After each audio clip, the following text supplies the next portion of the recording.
tatakbo sa akin. Ikaw din. Depende pa kasi ako naka-duty.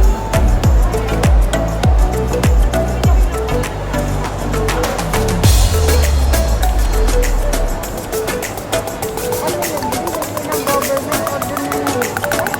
Ng government. Ayun.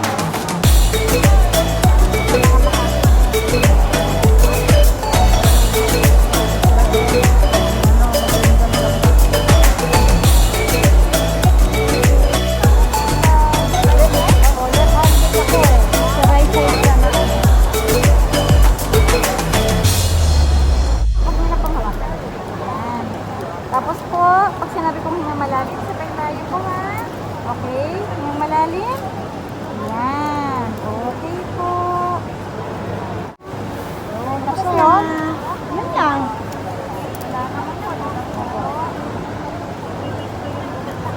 Ba't hindi sa laman mismo? Taba? Hindi po. Dito po yung sa muscle po. Pupunta kami ngayon sa Makati Coliseum dahil ang aking habibi ay second dose na ng bakuna niya ngayon. Yung first dose niya ay noong May 13.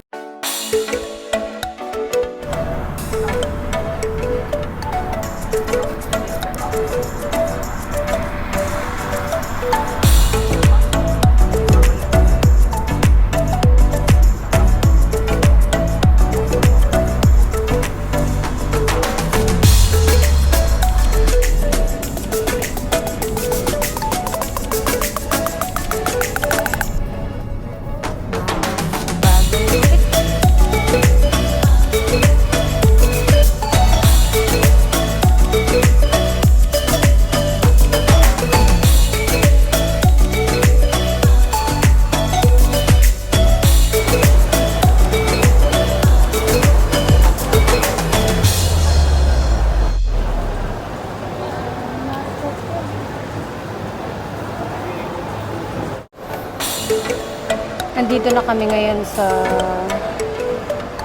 Makati Coliseum.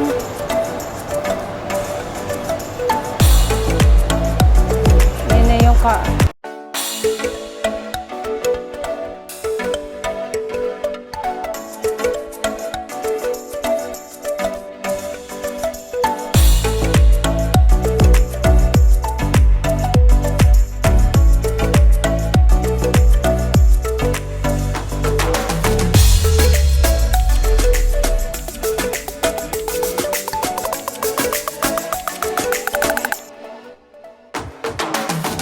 Thank you.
magsalita na lang tayo dito.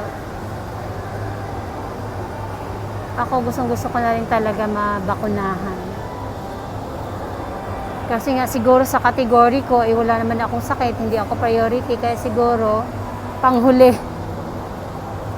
Ewan ko na lang kailan ako mapadalhan ng schedule for vaccine.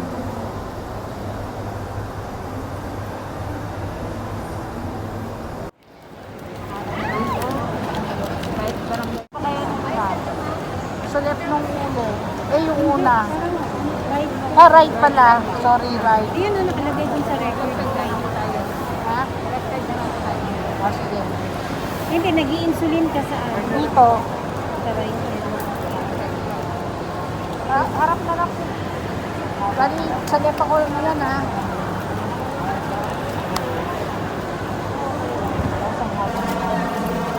Ayan, may laman. May laman ang injection. Kasi nga po, nagka-issue nga po yan dahil may nag-post. Tinurukan siya. Pero, yung plunger, hindi niya na-push. Basta na lang niya kinuha. Kaya ngayon, ang mga nagbabakuna, pinapakita talaga sa patient or sa binabakunahan na may laman, yung before kasaksakan, may laman, pinush yung plunger, and after, wala nang laman. Ayan, tinurok, pinush ang plunger. Good job. Para iwas nga issue.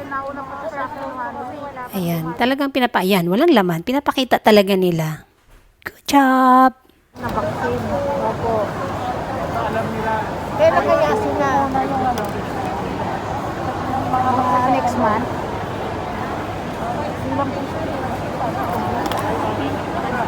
Hindi na ako babalik dito. Hindi po. Graduate ko na. Pwede.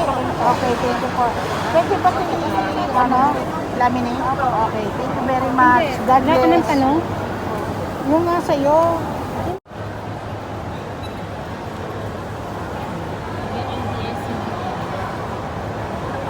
Channel. Kanina may interview sila kanina.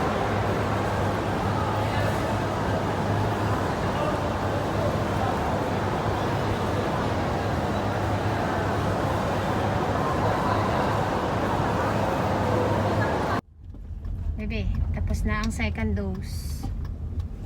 Thank you, Lord. AstraZeneca.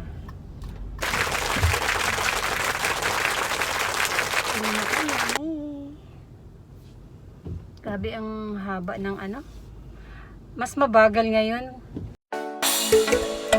Dahil tapos na ang bakuna, kami ay uuwi na.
ako, diretso tayo sukat eh.